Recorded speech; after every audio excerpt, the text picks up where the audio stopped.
13절로 21절입니다.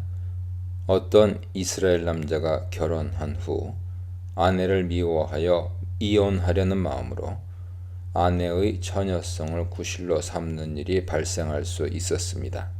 이런 일은 남자가 의도적으로 그 사실을 소문내고 아내를 비방함으로써 공론화될 수밖에 없습니다.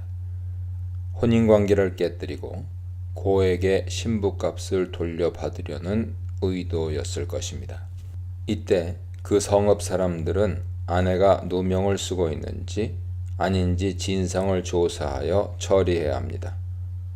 남편은 이혼 사유로 당시엔 치명적으로 중요했던 아내의 처녀성을 내놓았습니다. 15절에 그 처녀의 부모라는 표현은 원문으로는 그 소녀, 나라, 소녀의 부모입니다. 이것은 그 여인이 결혼한 지 얼마 되지 않았음을 시사하죠. 애정이 식고 미운 감정이 가득 찬 남편은 내가 그 여자가 처녀라는 증거, 처녀인 표를 보지 못했다고 주장합니다. 이 처녀성의 표는 신혼 첫날 밤 신부가 처녀막이 찢기면서 옷에 흘린 핏자국이죠. 그 옷은 당시 전통을 따라 부모가 준비해서 보낸 특별한 옷일 것입니다. 최근까지 이어지는 중동의 관습이죠. 이 증거는 신부 가족에게는 대단히 중요했기에 잘 간수해야 했습니다. 사건이 공론화되었기 때문에 이스라엘 백성은 언약 공동체의 정결성을 보존하기 위해 둘 중 한 사람이 야기한 악을 속히 제거해야 했습니다. 입증의 책임은 그녀의 부모에게 있었습니다. 사람들이 회집한 가운데 장로들이 성문에서 재판을 했습니다. 부모가 자신들의 딸이 처녀인 것을 보관한 옷을 통해 증명한다면 딸은 무죄가 됩니다. 증거 조작의 가능성이 있었을 것이나 아마도 첫날 밤 후 남편 자신이 그 피 묻은 옷을 자신의 아내의 것으로 보증하는 가령 남편의 서명 같은 확실한 증거가 있었을 것입니다. 증거가 확실하면 그 남자는 무고죄로 큰 벌을 받습니다. 벌은 삼중적이었죠. 먼저 매질을 합니다. 동사 야샤르가 채찍질과 같은 매질이 아니라 훈육하다, 타이르다, 꾸짖다를 뜻한다고 말하는 이도 있지만 이 동사는 체벌이 동원된 꾸짖음을 가리킵니다. 보통 이 매질은 채찍이나 막대로 때리는 형벌로 이해되며 25장에서의 40대 태형을 가리킬 수 있습니다. 둘째 형벌은 은 100세겔의 벌금입니다. 남자는 아내의 아버지에게 벌금을 냅니다. 이 돈은 당시 상당히 큰 액수였습니다. 이 사실은 또한 22장 28절 이하에서도 확인되죠. 남자가 처녀를 붙들고 함께 동침한 것이라면 남자가 은 50세겔을 배상하고 아내로 삼아야 한다고 규정하는데 벌금 액수 100세겔은 2배므로 매우 큰 벌금입니다. 끝으로 그 남자는 그 여자와 이혼할 수 없습니다. 이 또한 남편의 이혼 권리가 매우 컸던 당시 관행에 비춰볼 때 큰 벌이죠. 이러한 삼중적인 중벌로 인해 남편이 함부로 아내를 모함할 수 없게 했습니다. 이 법이 당시 고대 여성 인권을 보호하는데 큰 역할을 했을 것입니다.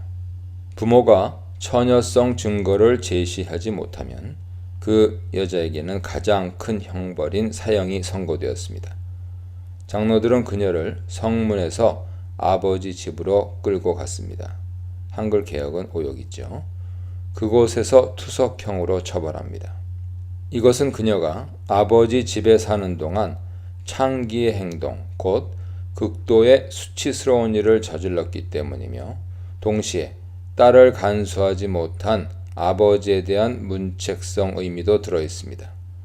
이것을 통해 장로들과 성읍 사람들은 이스라엘 중에서 악, 네발라, 곧 수치스러운 일, 어리석은 일을 쓸어내야 했습니다.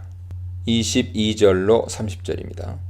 이어지는 문제 또한 성적 쟁점입니다. 만일 어떤 남자가 유부남이든 미혼남이든 유부녀와 간통하면 둘 다 사형에 처하여 언약 공동체로부터 시급히 악을 제거해야 했습니다. 약혼한 여자도 마찬가지죠. 결혼식을 앞둔 여자가 성 안에서 만난 어떤 남자와 간통하면 둘 다 투석형으로 죽임당했습니다. 이번에는 처형 장소가 성읍문입니다. 약혼한 남녀는 아직 결혼식을 앞두고 있고 잠자리를 갖지 않았지만 신부값을 다 치른 상태이기에 이미 법적인 부부로 인정받았기 때문입니다. 이것이 간통인 이유는 여자가 성 안에 있으면서 성관계를 막기 위해 도움을 구하는 아무 소리도 지르지 않았기 때문입니다. 간통은 죄를 범한 남녀 모두를 더럽히는 행위이며 두 사람 모두 책임을 면치 못하고 사형을 당합니다. 만일 어떤 약혼한 여자가 들판에서 겁탈당했는데 그 남자가 체포되었다면 그 남자만 사형에 처해졌습니다. 그녀는 무죄입니다. 여자는 소리쳐도 소용없는 들판에서 그 일을 겪었기 때문이죠. 이것은 마치 어떤 사람이 몰래 그 이웃을 때려 죽이는 행위처럼 갑자기 당한 범행입니다. 따라서 그 약혼한 남자는 그녀를 여전히 존중하는 마음과 사랑하는 마음을 품어야 했습니다. 다음 사례는 어떤 남자가 유부남이든 미혼남이든 약혼하지 않은 처녀를 만나 그녀를 붙들고 잠자리를 하다 발각되는 경우입니다. 이때 남자는 그 처녀의 아버지에게 은 50세겔의 벌금을 신부값으로 지불하고 그녀를 아내로 삼을 수 있습니다. 추가적으로 그는 그녀와 평생 이혼할 수 없었습니다. 이것이 강간인지 아닌지에 대한 논란이 있습니다. 출애굽기 22장 16절 이하는 처녀를 꾀어 동침한 사례가 나옵니다. 이때 남자는 상실된 처녀성을 대가로 납폐금, 신부값을 물고 그녀를 아내로 삼아야 합니다. 납폐금 액수는 명시되지 않았는데 남자 재력에 따라 액수가 달랐기 때문입니다. 만약 처녀의 아버지가 그 남자가 마음에 들지 않으면 신부값만 받아내고 딸은 주지 않아도 되었습니다. 어떤 경우라도 남자의 책임은 무거웠던 것이죠. 현재 신명기법은 이것과 비슷하나 약간 다른 사례에 대한 법으로 보입니다. 남자가 처녀를 유혹한 것이 아니라 붙들고 함께 동침한 것이죠. 이 경우 남자는 은 50세겔을 신부값으로 배상하고 그녀를 아내로 삼아야 합니다. 붙들다 라는 동사 타파스의 의미를 강간으로 해석하는 학자들이 많은데요. 영어 성경 NIV도 강간으로 번역하는데 오류로 보입니다. 강간을 가리키는 단어는 25절에서 강한 강제력을 가리키는 동사 헤지크가 사용됩니다. 이것은 분명 타파스와 큰 차이가 있죠. 다른 곳에서는 보통 수치스럽게 하다라는 뜻의 아나가 사용됩니다. 디나 강간 사건에 비춰볼 때 구약 세계에서 처녀 강간은 큰 범죄였습니다. 신명기 사례에서는 처녀의 아버지가 신부값을 받고 딸을 그 남자에게 시집 보냅니다. 이것이 강간으로 보기 어려운 이유죠. 남자 쪽에서 물리적 강제력은 있었을지라도 처녀 역시 어느 정도 동조한 듯 보이는 상황입니다. 출애굽기와 다르게 아버지가 그 딸을 남자에게 주지 않을 권리는 없으며 신부값을 받고 반드시 그녀를 줘야 한다고 말하기 때문입니다. 딸에게도 책임이 있기 때문이죠. 남자는 그녀를 반드시 데려가서 평생 살아야 하며 이혼도 금할 정도로 큰 책임을 져야 합니다. 유대 전통에서는 유혹이든 강간이든 처녀와 아버지는 그런 결혼은 거절할 수 있었습니다. 그러므로 신명기의 이 사례는 어느 정도 그 처녀의 합의가 개입된 성관계라고 보아야 합니다.